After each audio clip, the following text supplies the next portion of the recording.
ये सभी रूसी सैन्य प्रदर्शनों में सबसे भव्य मानी जाती है, जो दुनिया में ईर्ष्या और डर का कारण बनती है। इसे पूरी तरह खत्म कर दिया गया है। न हथियार न ताकत, सिर्फ युद्ध विराम की कमजोर विनती। पुतिन की विजय परेड अब सिर्फ एक मामूली आत्ममुग्धता से भरी परेड रह गई है। एक अपमान उस ताकतवर आदमी के लिए जो डरता है कि यूक्रेन उसकी परेड पर आग बरसा देगा। पुतिन ने अपनी पोल खुद खोल दी। रूस यूक्रेन युद्ध हार रहा है, इसका संकेत 29 अप्रैल को मॉस्को की घोषणा से मिला, जिससे पुतिन की चिंता झलकी। पुतिन ने उसी दिन अपने सहयोगी यूरी उशाकोव से यह घोषणा करवाई कि 9 मई को युद्ध विराम होगा। युद्ध विराम क्यों? रूस अपनी सालाना विजय दिवस परेड करना चाहता है, जो द्वितीय विश्व युद्ध में रूस की नाजियों पर जीत की याद में मनाया जाता था, वह अब पुतिन के शक्ति प्रदर्शन में बदल गया है। रूस के नेता दिखावा बनाए रखना और युद्ध विराम चाहते हैं ताकि उनका छोटा सा युद्धोन्मादी तमाशा सुरक्षित रहे, और उन्होंने इसे संभव बनाने के लिए अमेरिकी राष्ट्रपति डोनाल्ड ट्रंप के जरिए भी कोशिश की है। प्रावोदा ने खुलासा किया कि पुतिन ने ट्रंप से 1.5 घंटे की फोन कॉल में बात की, जिसमें रूस के राष्ट्रपति ने यूक्रेनी हमलों को लेकर रूसी क्षेत्र पर शिकायत की।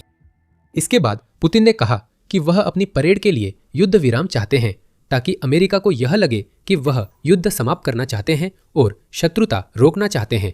लेकिन पुतिन यही नहीं चाहते, वह यूक्रेन से डरते हैं। वे डरते हैं कि यूक्रेन उनकी परेड पर मिसाइल दाग सकता है, इसलिए वे युद्ध विराम की कोशिश कर रहे हैं। पुतिन के पास युद्ध रोकने के कई कारण हैं। यूक्रेन के राष्ट्रपति वोलोदिमीर जेलेंस्की पुतिन की चालों और मनाने की कोशिशों को अच्छे से समझते हैं। ये रूस के नेता की पूरी तरह से हताशा है, क्योंकि वो उस कार्यक्रम को बचाने की कोशिश कर रहे हैं जिसका इस्तेमाल वो अपनी ताकतवर छवि दिखाने के लिए करते हैं। वे चाहते हैं कि परेड कुछ घंटों तक शांति से निकल जाए, फिर उसके बाद हमले फिर से शुरू कर दे। पुतिन की मांगों पर जेलेंस्की ने कहा, हम नहीं चाहते कि युद्ध विराम रूस की रणनीतिक धोखाधड़ी बने। रूस ने कहा, उसे युद्ध विराम के लिए यूक्रेन की मंजूरी जरूरी नहीं। पुतिन के पसंदीदा प्रवक्ता दिमित्री पेस्कोव ने 30 अप्रैल को कहा, यह रूसी राज्य प्रमुख का फैसला है और लागू होगा। जाहिर है सभी को कीव शासन से भी ऐसी ही प्रतिक्रिया की उम्मीद थी, लेकिन अब तक कोई प्रतिक्रिया नहीं मिली। रूस अपनी बेइज्जती छुपाने के लिए यूक्रेन पर आरोप लगाना आमतौर पर करता है। ये सब इसलिए नहीं हो रहा है क्योंकि पुतिन युद्ध विराम चाहते हैं, बल्कि वे डरे हुए हैं। उन्हें पता है कि यूक्रेन के पास मॉस्को पर हमला करने की क्षमता है और वह इस क्षमता का इस्तेमाल उनकी विजय दिवस परेड के दौरान कर सकता है। साथ ही रूस के पास परेड के लिए युद्ध विराम के और भी खतरनाक वजहें हैं, पर अभी जिनकी याददाश्त अच्छी है वे शायद 2025 के बारे में सोच रहे होंगे। पिछले साल विजय दिवस परेड से पहले भी पुतिन ने युद्ध विराम की ऐसी ही घोषणाएं की थी ताकि वे परेड को हमले से बचा सके। पुतिन की 2026 की मांगों में 2025 की झलक मिलती है, लेकिन इस साल विजय दिवस में कुछ अलग है। 2025 में पुतिन ने जितना भव्य आयोजन कर सकते थे किया, भले ही रूस की सेना यूक्रेन में तबाह हो रही थी। विजय दिवस परेड की 80वीं वर्षगांठ पर पुतिन ने विश्व भर के गणमान्य लोगों को बुलाया। जो लोग रूस के साथ मंच साझा करने को तैयार थे, उनमें चीन के राष्ट्रपति शी जिनपिंग भी शामिल थे, जो उन 27 विश्व नेताओं में सबसे प्रमुख थे जिनके बारे में रूस ने कहा था कि वे इस कार्यक्रम में उसके साथ शामिल हो रहे हैं। महत्वपूर्ण वर्षगांठ पर रूस ने परेड को यादगार बनाने के लिए पूरी ताकत लगा दी। रूस ने 2025 में टैंकों सहित करीब 150 सैन्य वाहन प्रदर्शित किए। ये चौंकाने वाला था क्योंकि पिछली 2 परेडों में टैंक नहीं थे, वे यूक्रेन में नष्ट हो रहे थे। पुतिन ने 2025 की परेड में उन्हीं टैंकों का इस्तेमाल किया जिन्हें यूक्रेन भेजने से डर रहे थे, और 11,000 सैनिक भी शामिल किए जो शायद यूक्रेन के घातक मोर्चों पर मरने के लिए भेजे जाने से पहले मिली एक दिन की राहत से खुश थे। विजय दिवस 2025 रूस की सैन्य शक्ति का सबसे प्रभावशाली प्रदर्शन नहीं था, लेकिन विश्व नेताओं, सैनिकों और उपकरणों की मौजूदगी ने रूस को वैश्विक मंच पर कुछ ताकत और प्रभाव का भ्रम दिया। फिर हम 2026 की परेड पर आते हैं और सब कुछ बदल चुका है। पुतिन अब भी 2025 की तरह युद्ध विराम के लिए गिड़गिड़ा रहे हैं, लेकिन इस बार उनके पास कोई गणमान्य व्यक्ति नहीं है जिसे यूक्रेनी हमले की ढाल बना सके। शी और उनके साथियों के 2025 विजय दिवस पर रूस आने के कारणों में से एक यह था कि पुतिन जानते थे यूक्रेन ऐसा जोखिम नहीं उठाएगा जिससे दूसरे देश से संघर्ष हो। लेकिन 2026 में शायद कोई बड़ा विश्व नेता नहीं होगा, पुतिन अकेले हैं। और रूस के राष्ट्रपति के लिए हालात और भी खराब करने वाली बात यह है कि जो युद्ध विराम उन्होंने प्रस्तावित किया है वो 2025 में देखी गई बड़ी परेड जैसी किसी बड़ी परेड की सुरक्षा नहीं कर रहा है। ये लगभग कुछ भी नहीं बचा रहा है। रूस के पास विजय दिवस 2026 के लिए दिखाने को शायद कुछ नहीं बचेगा। रॉयटर्स के अनुसार विजय दिवस 2026 में सड़कों पर रूसी हथियार नहीं दिखेंगे। हम मॉस्को की सड़कों पर टैंक और बख्तरबंद गाड़ियां चलते हुए नहीं देखेंगे। वहां न तो कोई तोपखाना इकाई होगी और न ही कोई वायु रक्षा प्रणाली गर्व से प्रदर्शित की जाएगी। यहाँ तक कि वे अंतर महाद्वीपीय बैलिस्टिक मिसाइलें भी नहीं दिखाई देंगी जिन्हें रूस ने पिछले वर्षों में प्रदर्शित किया था। नेशनल इंटरेस्ट का कहना है कि रूस अपनी सैन्य स्कूलों या इसी तरह की संस्थाओं के कोई भी कैडेट्स परेड में मार्च करने के लिए नहीं भेजेगा। अब भी साफ नहीं है कितने रूसी सैनिक इसमें शामिल होंगे। सबको बस इतना भरोसा है कि कुछ रूसी फाइटर जेट्स ऊपर से उड़ान भरेंगे। ये रूस की सैन्य शक्ति का प्रदर्शन है। पुतिन रूस द्वारा बनाई कोई चीज नहीं दिखाएंगे, इसमें कोई शक नहीं। यह पुतिन के लिए कई स्तर पर अपमानजनक है। उन्हें युद्ध विराम के लिए भीख मांगनी पड़ी और ट्रंप से बात करनी पड़ी ताकि अमेरिका यूक्रेन पर दबाव डाले कि वे उनकी परेड पर हमला न करे। दूसरा, सोचिए रूस में विजय दिवस परेड का रूस में क्या मतलब है। ये रूसी सैन्य कैलेंडर की सबसे अहम घटना है जब रूस ने असली संकट से लड़कर जीत हासिल की थी। पुतिन सालों से परेड को अपने मकसद के अनुसार मोड़ते रहे हैं। ये अब सिर्फ शक्ति प्रदर्शन का कार्यक्रम बन गया है, लेकिन इसका प्रतीकात्मक महत्व अभी भी है और इसे एक भव्य आयोजन के रूप में पेश किया जाता है। अब बस कुछ जेट विमान उड़ते हैं, कुछ सैनिक उदासी से मार्च करते हैं और पुतिन या उनका बॉडी डबल चुपचाप देखते हैं। ये पुतिन जिस शक्तिशाली रूस की छवि पेश करना चाहते हैं नहीं है। ये असफलता की स्वीकारोक्ति है। पुतिन ने संकेत दिया कि यूक्रेन पर हमला रूस को इतना महंगा पड़ा कि अब विजय दिवस पर जैसी परेड होनी चाहिए वैसी परेड कराना भी रूस के बस में नहीं रहा। यह बहुत बड़ा है। विजय दिवस 2026 में करीब 2 दशकों में पहली बार कोई सैन्य उपकरण मॉस्को के रेड स्क्वायर से नहीं गुजरेगा। 18 साल पहले यह सामान्य था। परेड नाजियों पर जीत का जश्न मनाने के लिए होती थी, न कि शक्ति प्रदर्शन के लिए। 2008 से ही पुतिन सैन्य उपकरणों को प्रदर्शित करने का आदेश दे रहे हैं। अब 18 साल बाद उपकरण हटा दिया गया है और इसके कई कारण हैं। लेकिन इससे पहले कि हम उनमें गहराई से जाएं, जिनमें से हर एक पुतिन के अपमान को और उजागर करता है, बस याद दिला दें कि आप द मिलिट्री शो देख रहे हैं। अगर आपने सब्सक्राइब नहीं किया है तो अभी बटन दबाएं ताकि यूक्रेन युद्ध का विश्लेषण न चूके। तो पुतिन की दयनीय परेड ये क्यों पूरी तरह से उस शून्यता में बदल गई है जिसे रूस 9 मई को दिखाने की कोशिश करने जा रहा है।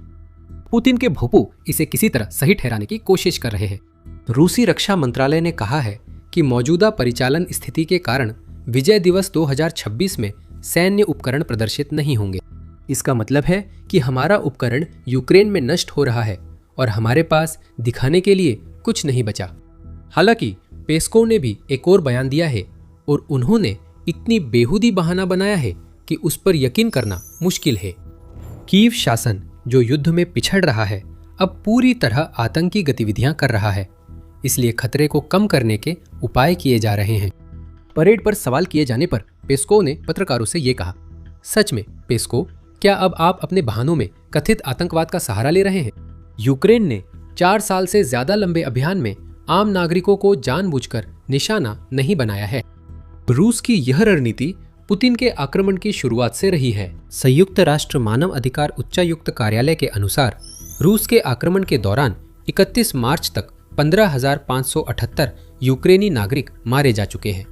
इसका मतलब है कि रूस अपनी लगातार हमलों से हर साल लगभग 3,800 नागरिकों को खत्म कर रहा है।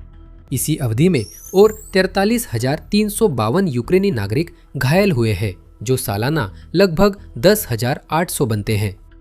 और फिर भी पुतिन अपने पसंदीदा प्रवक्ता के जरिए ये दावा करने की कोशिश कर रहे हैं कि यूक्रेन ही आतंकवादी हमले कर रहा है।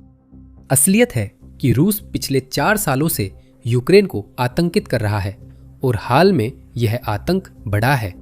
24 मार्च को अटलांटिक काउंसिल ने बताया कि रूस ने जानबूझकर लविव के एक यूनेस्को विश्व धरोहर स्थल पर बमबारी की, जो सबसे पश्चिमी बड़ा यूक्रेनी शहर है। लविव मोर्चे पर नहीं है, वह उसके आसपास भी नहीं है। रूस ने डर फैलाने के लिए एक अहम जगह को निशाना बनाया, जबकि पेस्कोव दावा करते हैं कि यूक्रेन विजय दिवस पर रूस पर यही डर थोपना चाहता है। रूस के झूठ साफ दिखते हैं। यह पूरी तरह पाखंड है। पेस्कोव की टिप्पणियों से लगता है कि यूक्रेन विजय दिवस परेड पर आम नागरिकों को मारने के लिए हमला करेगा, न कि रूसी सैन्य उपकरणों को नष्ट करने के लिए। यह दावा दुर्भावनापूर्ण मकसद से किया गया है। रूस यहाँ कुछ साजिश रचने की कोशिश कर रहा है और हम जल्द ही बताएंगे कि वो क्या है। लेकिन यहाँ तक कि यूक्रेन के रूसी नागरिकों पर हमला करने के झूठे दावे भी हमें उससे कहीं ज्यादा बताते हैं जितना पुतिन चाहेंगे। पेस्कोव के शब्दों में पुतिन की वो स्वीकारोक्ति छिपी है जिसे वे सार्वजनिक नहीं करना चाहते। यूक्रेन मॉस्को पर हमला कर सकता है, रूस रोक नहीं सकता। 4 साल की लड़ाई के बाद यूक्रेन के रक्षा उद्योग ने ऐसे हथियार बनाए हैं जो दूरी और मारक क्षमता का बेहतरीन संयोजन देते हैं, जिससे पुतिन के वे सैन्य उपकरण नष्ट किए जा सकते हैं जिन्हें वो आमतौर पर मॉस्को की सड़कों पर विजय दिवस परेड में निकालते हैं। फायरपॉइंट के FP5 फ्लेमिंगो और नया FP9 इसके बेहतरीन उदाहरण हैं। FP9 परीक्षण चरण के अंत के करीब है और काफी घातक दिखता है। रूस की इस्कंदर बैलिस्टिक मिसाइलों से बड़ी FP9 एक स्वदेशी बैलिस्टिक मिसाइल है जिसकी रेंज 855 किलोमीटर यानी लगभग 530 मील है और इसका वारहेड 800 किलोग्राम या 1760 पाउंड विस्फोटक क्षमता के साथ आता है। क्या रूस को डर है कि यूक्रेन 2026 के विक्ट्री डे पर यह नया हथियार दिखाएगा? शायद। अगर 9 मई तक FP9 तैयार नहीं हुआ तो यूक्रेन के पास फ्लेमिंगो है, drone missile hybrid. Flamingo 3000 kilometre तक उड़ सकता है या लगभग 1860 मील से थोड़ा ज्यादा, और इसमें 1100 किलोग्राम या 2425 पाउंड का वारहेड है। ये FP9 जितना तेज नहीं है क्योंकि ये बैलिस्टिक मिसाइल नहीं है, लेकिन इसका बड़े पैमाने पर उत्पादन हो रहा है और ये मॉस्को तक पहुंच सकती है। इसे पहले ही वोटकिंस की इस्कंदर मिसाइल सुविधा जैसे लक्ष्यों पर इस्तेमाल किया गया है। यूक्रेन मॉस्को पर हमला कर सकता है अगर वह चाहे तो विजय दिवस 2026 के दौरान। हालांकि उस परेड से सैन्य उपकरणों को हटाना और पेस्कोव की यूक्रेन द्वारा हमले की योजना बनाने वाली टिप्पणियां हमें कुछ और बताती हैं। ये सिर्फ यूक्रेन का मॉस्को पर हमला करने की क्षमता नहीं है, बल्कि रूस को अपनी वायु रक्षा प्रणाली पर भरोसा भी नहीं है कि वह इसे रोक पाएगी। रूस ने मॉस्को की सुरक्षा के लिए S-300 और S-400 वायु रक्षा प्रणालियां तैनात की हैं। ये प्रणालियां खास तौर पर वहां तैनात रहती हैं जहां भी पुतिन मौजूद होते हैं। तो आप सोच सकते हैं कि 2026 की विजय दिवस परेड जिस भी सड़क से गुजरेगी वहां ये हर जगह तैनात रहेंगी। फिर भी रूस ने परेड से सैन्य उपकरण हटा लिए। यह पुतिन की स्वीकारोक्ति है। यूक्रेन मॉस्को पर हमला कर सकता है। रूस को परेड की सुरक्षा पर शक है। यूक्रेन की विकसित हो रही लंबी दूरी की क्षमताएं एक बहुत बड़ी समस्या है और वे पुतिन की परेड में जो हम देख रहे हैं उसे पैदा करने के लिए काफी हैं। इस समस्या के पीछे एक और बड़ी वजह है जिससे पता चलता है कि यूक्रेन युद्ध रूस के लिए कितना बुरा है। रूस सिर्फ उपकरणों की रक्षा नहीं करना चाहता, बल्कि 2026 की विजय दिवस परेड में सैन्य उपकरण नहीं होंगे, क्योंकि वह अपने इस भव्य प्रदर्शन के लिए कोई सैन्य उपकरण अलग नहीं रख सकता। पुतिन के पूर्व भाषण लेखक और अब उन कई पूर्व क्रेमलिन सहयोगियों में से एक अब्बास गलियामोव, जिन्हें विदेशी एजेंट कहा गया है, उनके फैसलों के बड़े आलोचक रहे हैं। क्या वे विद्रोह से डरते हैं या यूक्रेन में उपकरण जल चुका है? गलियामोव ने पूछा। रूस पर युद्ध क्षेत्र में दबाव बढ़ रहा है क्योंकि उसने असफल आक्रमण में अरबों खरबों का सैन्य भंडार नष्ट कर दिया। यूक्रेन के अनुसार रूस ने लगभग 12,000 टैंक, करीब 24,000 बख्तरबंद वाहन, 41,000 से अधिक तोपखाने प्रणाली और कई हजार अन्य उपकरण, जिनमें मिसाइलें, वायु रक्षा प्रणाली, जहाज और विमान शामिल हैं, खो दिए हैं। यूक्रेन का कहना है कि इस खोए हुए सभी उपकरणों की कुल लागत लगभग 142.3 अरब डॉलर के आसपास है। इन सभी उपकरणों को बदलना पड़ेगा। वे टैंक और मिसाइलें जिन्हें 9 मई को मॉस्को में परेड करनी थी, अब ऐसा नहीं कर सकती क्योंकि वे यूक्रेन भेजी जा रही है। हम जो देख रहे हैं वह विजय दिवस परेड के मुख्य हिस्सों को रद्द करना और रूस की एक और स्वीकारोक्ति है। रूस अपने इतने उपकरण खोकर अपमानित हो चुका है और अब उनमें से किसी को भी खतरे में नहीं डाल सकता। सिर्फ यूक्रेन के हमले का डर ही वजह नहीं है। याद रखें, परेड अचानक नहीं होती, उसे तैयार और आयोजित करना पड़ता है। मास्को पहुंचने वाले उपकरण पहले ही इकट्ठा करने पड़ते हैं, जिससे वे यूक्रेन के ड्रोन और नई बैलिस्टिक मिसाइलों के निशाने पर आ जाते हैं। काफिलों को रुककर अभ्यास करना पड़ता है।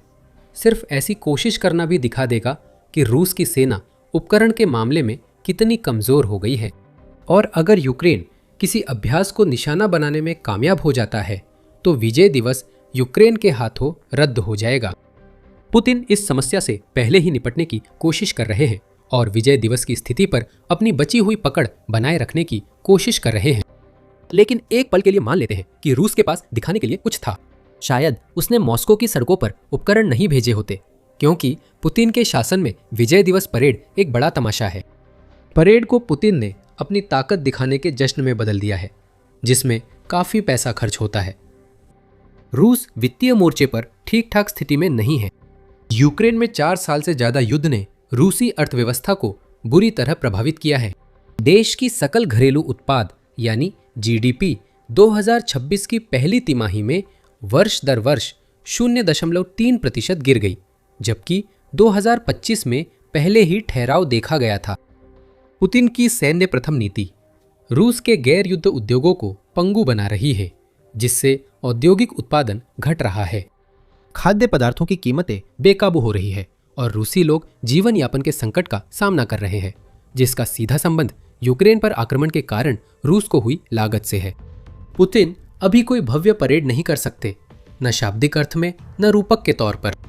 अगर वह विजय दिवस पर पैसे पानी की तरह बहाते हैं तो बहुत सारे लोग ये सवाल करेंगे कि वे अपनी जरूरत की बुनियादी चीजें भी क्यों नहीं खरीद पा रहे हैं।